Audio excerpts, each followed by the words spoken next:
Hello there and welcome. I am going to explain an idea that every child should learn before they even go to school. And yet, most people go right through their life and never really understand it. Dr. Maxwell Maltz, around 1960, said it was the greatest psychological discovery of his generation. It's on self-image. You see, you and I have an image of ourselves. It's how we see ourselves. I know there's a reflection come back from the mirror. I can see me. That's a reflection of my physical being. But that's not how I see me. I see me in my mind. And it's based on information that I have on me. Now, some people have a lot of false information, so they've got a very false self-image. Around 1960, Dr. Maxwell Maltz wrote a book called Psycho-Cybernetics. Cybernetics was a new idea. Cybernetics was something that was discovered around the Second World War by a physicist and a mathematician, Weiner and Rosenbluth.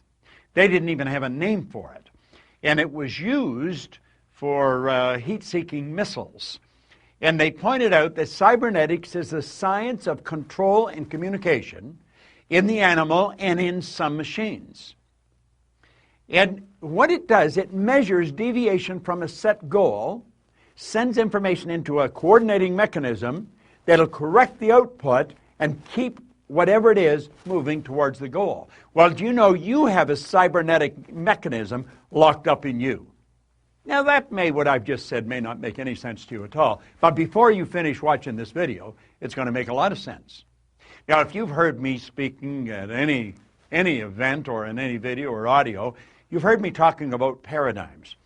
Paradigms are nothing but a multitude of ideas, a multitude of habits that are fixed in the treasury of our subconscious. Paradigms are partly genetic and partly environmental. In other words, the ideas are built right into the genes at birth. That's why we look so much like our relatives. So when we tie all these together, it makes a very interesting story. And I'm going to ask you to sit back, take notes if you want, but really pay attention. If you have kids in school, this is critical. If you're in sales, your sales will skyrocket. Relationships, just anything that you're going to do is dependent on how you see you. So let's think about it. Cybernetics and paradigms. Very, very interesting subject. Cybernetics and paradigms are both control systems that operate essentially on the same principle. Both maintain a definite course of action and will not deviate from the course that has been established. You must alter the paradigm to achieve the result that you desire. Now think about that for a moment. You'll see people stuck at a certain level. Go ask any sales manager to give you the names of their salespeople, and they can tell you what those salespeople are going to do next month and next year. Why? Because they're programmed. They just come in about the same, maybe up and down a little, but they come in about the same. How about athletes? Every coach will tell you exactly how they're going to play. There's patterns. They're called habitual patterns. Well, that's a paradigm. Now, this is a beautiful concept, so let's understand it. Cybernetics and paradigms, all right? There's a thermostat. Now, a thermostat in your home is a cybernetic instrument. Now, I live in Toronto, so a good part of the year it gets pretty cold there. Other parts of the year it gets pretty warm. But in the winter, you would have your thermostat set to control the room temperature at around 70 degrees. Now, you could be sitting there reading a book or something, and all of a sudden you feel a draft around your feet, and you're starting to feel a little cool, and you think, what's going on? So you go and look at the thermometer, and you notice that the temperature is not 70, it's dropped to 65 degrees.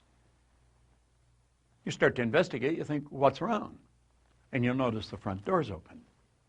Now, it used to be, when I was a little boy, you'd go and check on the furnace, because maybe the furnace had gone out. And you'd have to shake all the ashes down and build another fire and get it going again. Not today. Today we've got cybernetic mechanisms hooked up to our heating system. You see, the thermostat measures the deviation from the set goal. What was the set goal? The set goal is 70. But the temperature is at 65. Things have changed. The thermostat sends a message to the furnace, and automatically the fire's turned on. The fan's turned on, and the temperature starts to rise. And it gets up to 66, 67, 68, 69, and it'll take it right back until it's back on course at 70 degrees. And then the fire and the fan are turned off. Now think of that. And it all happens automatically. That's a cybernetic mechanism. Interesting, isn't it? Do you know you've got a cybernetic mechanism in you? Let's look at it another way. Let's look up at the sky. Here's a big plane. Now, the automatic pilot on a commercial plane is a cybernetic instrument. That's exactly what it is. And you see, a flight pattern is programmed into the plane's computer system. When the plane goes off course, the cybernetic system measures the deviation from the said goal, and it corrects the flight pattern. The plane is brought back on course. It's correct. You know, a rocket going to the moon is off course 97% of the time. Let's take a look at it from a different perspective. There's a plane leaving Chicago, and it's flying to Paris. Now, when the plane leaves the vicinity, it's just getting off the ground. You see the wheels are still down. It's just getting up there. The automatic pilot is flipped on. The pilot could come back and have dinner with you. Now, they don't leave the cockpit, but they're not necessarily doing anything. It's all done automatically. And you see, when that plane's flying along, it gets hit by some turbulence, gets knocked off course. Do you know what happens? The cybernetic mechanism cuts in. It's activated, and it puts the plane back on course again. It all happens automatically. Pilot doesn't even have to do anything. But ultimately, although it goes off course and gets knocked back on course, it ends up in Paris. Now think about that for a moment. Here's you, and you have locked into your subconscious mind a self-image. And that self-image operates like a cybernetic mechanism. Okay? Your self-image is a cybernetic instrument. Now, let's suppose your self-image is that you are overweight. Oh, you don't talk about it. You don't want anybody else to talk about it.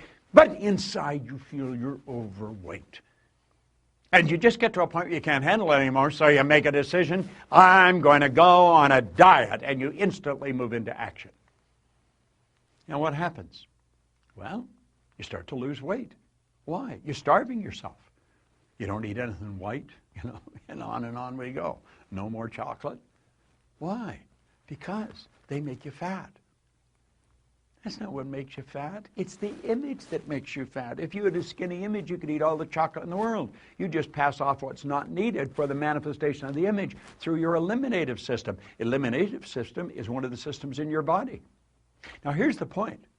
When a person who is overweight goes on a diet without changing or altering the self-image, any weight loss is temporary.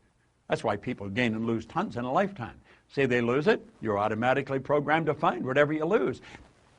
The self-image, being a cybernetic instrument, measures the deviation from the said goal and immediately corrects the course. The weight that was lost will be found. You see, you look at the scales, you don't relate. That's not really me. That's not really me. So what happens? The weight's put back on again. Isn't that interesting? I know.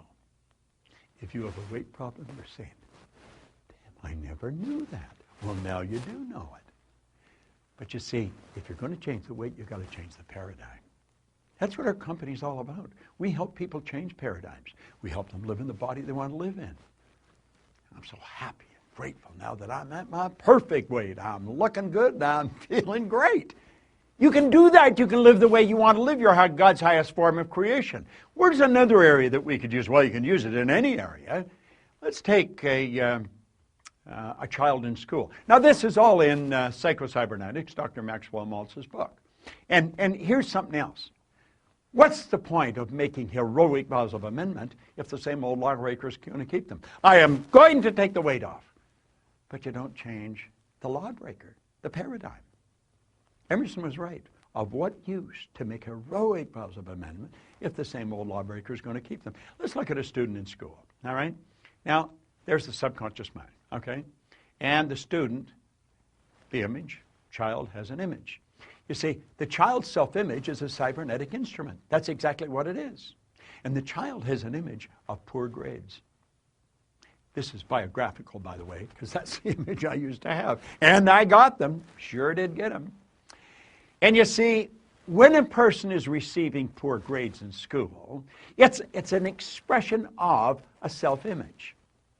It's the self-image they hold that they're expressing. The person believes they are not very bright. They, of course, receive a report card that reflects the poor image that they've got. And they take the report card home, and there's trouble in River City. I mean, I lived with this all the time I was in school. The child's grounded. They're made to study. Now, what the parent doesn't know and what the child doesn't know is really rather sad. See, the child cram, and the marks go up. But what the parent and the child do not understand, the parent is unaware that the real problem has the child. They have them give up recreational activities. They make them study. The grades improve, but the improvement's temporary. Why? The child has never changed the self-image. Parent doesn't even understand self-image in most cases, and certainly the child doesn't. And so what happens? Oh, they got a good test. When the report card comes out, nothing's changed. Now, why would people live that way? They live that way because they don't know any different. And that is rather sad. See, we should learn to live the way we really want to live. We've got to understand this concept of self-image, of cybernetics, of paradigms. You know, Oscar Wilde said something really beautiful one time. He said, selfishness is not living as one wishes to live. Selfishness is asking others to live as one wishes to live. You've got to develop the courage. You've got to develop the awareness, the wisdom to live the way you really want to live. Life is very short, and it's over very fast. And you can have, do, or be anything you want. You're God's highest form of creation. If you really want to check in to programs that will change the course of your life forever, understand this. Myself and my associates in our company spend all their time studying this. I have personally been studying it for over 50 years. We have some of the best programs in the world. Some of them run for a week, some run for a year, some run for an hour every day. But I'll tell you this, they'll have you running in the direction that you want to go for the rest of your life. Leave us your information. Let us talk to you. And absolutely refuse to spend another day living the way someone else wants you to live, so that they're going to be happy with you. See, most people live the way they think other people think they should live. At the very best, that's going to be a bad trip. This is your life. Make it a phenomenal experience. This is Bob Proctor.